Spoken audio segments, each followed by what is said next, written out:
ಇಡೀ ಸರ್ಕಾರ ದೆಹಲಿಯಲ್ಲಿಲ್ಲ, ಮುಖ್ಯಮಂತ್ರಿಗಳು ದೆಹಲಿಯಲ್ಲಿದ್ದಾರೆ. ಬಾಕಿ ಮಂತ್ರಿಗಳೆಲ್ಲರೂ ಸಹ ಕರ್ನಾಟಕ ರಾಜ್ಯದಲ್ಲೇ ಇದ್ದಾರೆ. ಸರ್ಕಾರ ಇದೆ.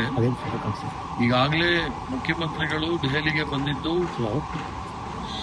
ಎಲ್ಲ ರಾಜ್ಯದ ಎಂಪಿಗಳನ್ನ ಸಭೆ ಮಾಡಿ ಕರ್ನಾಟಕಕ್ಕೆ ದೊರಕಬೇಕಾದಂತ ಎಲ್ಲ ರೀತಿಯ ಸಹಾಯ, ಅದರಲ್ಲೂ ಸಹ ಅತಿವೃಷ್ಟಿ ಅನಾವೃಷ್ಟಿಗೆ ಏನು ಕೇಂದ್ರ ಸರ್ಕಾರದಿಂದ ಬರಬೇಕು ಮತ್ತು ಕೆಲವು ವಿಚಾರಗಳ ಚರ್ಚೆ ಮಾಡಲಿಕ್ಕೋಸ್ಕರ ದೆಹಲಿಗೆ ಬಂದಿದ್ದಂಥದ್ದು.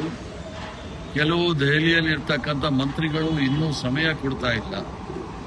ಪ್ರಧಾನಮಂತ್ರಿಗಳಿಗೆ ಈಗಾಗಲೇ ಮನವಿ ಮಾಡಿದ್ದಾರೆ. ಕರ್ನಾಟಕ ರಾಜ್ಯದಲ್ಲಿ ಅನಾವೃಷ್ಟಿಯಿಂದ ಏನಾಗ್ತಾ ಇದೆ ಅಂತ ಹೇಳಿ.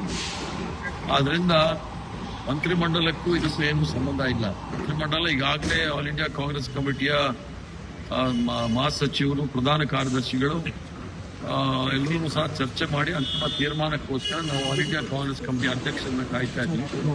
ಪಾರ್ಲಿಮೆಂಟ್ ಅಲ್ಲಿ ಬಹಳ ಬ್ಯುಸಿ ಇರೋದ್ರಿಂದ ಇವತ್ತು ಬಹುಶಃ ಸಮಯ ಸಿಕ್ಕಾಗ ಸಂಪೂರ್ಣಗೊಳ್ಳುತ್ತೆ. ಸರ್, 3-4 ದಿನಗಳಿಂದ ಅದೇ ಸರ್ ಎಕ್ಸ್ಪಾನ್ಷನ್ 3-4 ದಿನ ಆಗಿ ಹೇಳಿದ್ನಲ್ಲ. ಮೊದಲನೇ ದಿವಸ ಇವರು ಬಂದಿದ್ದು ಎಂಪಿಗಳ ಮೀಟಿಂಗು. 2ನೇ ದಿವಸ ಕೇಂದ್ರ ಸಚಿವರನ್ನ ಭೇಟಿ ಮಾಡಕ್ಕೆ ಪ್ರಯತ್ನ ಮಾಡಿದ್ರು, ಯಾರೂ ಸಹ ಸಮಯ ಕೊಟ್ಟಿಲ್ಲ. ಇವತ್ತು ಮಾತ್ರ ಪುಸ್ತಕಾಗಿದ್ದಾರೆ. ಇವತ್ತು ಸಂಪುಟ ಸಭೆಯಲ್ಲಿ ಚರ್ಚೆ ಇವತ್ತೇನಾದ್ರು ಎಕ್ಸ್ಪೆಕ್ಟ್ ಮಾಡ್ಬೋದು ಸರ್ ಸಂಜೆ ಲೇಟ್ ನೈಟ್? ಇವತ್ತು ಸಮಯ ಸಿಕ್ಕಿದ್ರೆ ಇವತ್ತು ಸಹ ನನಗೆ ಅನಿಸುತ್ತೆ ಅದು ಅಂತಿಮ ತೀರ್ಮಾನಕ್ಕೆ ಬರ್ತಾರೆ ಅಂತ ಹೇಳಿ ನನ್ನ ಅನಿಸಿಕೆ. ಸರ್, ಈಗ ಬಿಜೆಪಿ ಅವರು ಟಾರ್ಗೆಟ್ ಮಾಡ್ಲಿಕ್ಕೆ ಶುರು ಮಾಡಿದ್ದಾರೆ ಸ್ಟೇಟ್ ಗವರ್ಮೆಂಟ್ ನ. ಎಲ್ಲ PL ಸಂತೋಷ್ ಹೇಳಿದ್ದಾರೆ, ರಾಜ್ಯ ಸರ್ಕಾರದ ಬಗ್ಗೆ ಗಮನ ಕೊಡ್ತಾ ಇಲ್ಲ, ಸಿಎಂ ಇಲ್ಲೇ ಇದ್ದಾರೆ. PL ಸಂತೋಷ್ ಅವರು ಭಾರತೀಯ ಜನತಾ ಪಾರ್ಟಿ ಅವ್ರಿಗೆ ಅವರು RSS ಇಂದ ದೇಣಿಗೆಯಾಗಿ ಬಂದಿರತಕ್ಕಂಥವ್ರು. ಅಲ್ಲಿ RSS ಬಿಜೆಪಿಯ ಚಟುವಟಿಕೆಗಳನ್ನ ನಿಯಂತ್ರಣ ಮಾಡಲು ಅವರು ನಾಗ್ಪುರಿಂದ ಬಂದಿರತಕ್ಕಂಥವ್ರು. ಕರ್ನಾಟಕದಲ್ಲೂ ಸಹ ಕಾಂಗ್ರೆಸ್ ಪಕ್ಷದಲ್ಲೂ ಸಹ ಅದೇ ರೀತಿ ನಡೆಯುತ್ತೆ ಅಂತ ಅವ್ರ ಅನಿಸಿಕೆ. ನಾವು ಯಾವುದೇ ನೋಂದಾವಣೆ ಆಗಿಲ್ಲದೆ ಇರ್ತಕ್ಕಂಥ ಸಂಘ ಸಂಸ್ಥೆಗಳಲ್ಲಿ ನಾವು ಚರ್ಚೆ ಮಾಡೋದಿಲ್ಲ.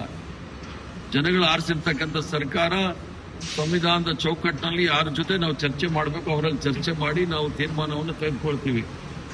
BL ಸಂತೋಷ್ ಅವರು RSS ಇಂದ ಭಾರತೀಯ ಜನತಾ ಪಾರ್ಟಿಯ ಮೇಲುಸ್ತುವಾರಿ ವಹಿಸಿರ್ತಕ್ಕಂಥವ್ರು.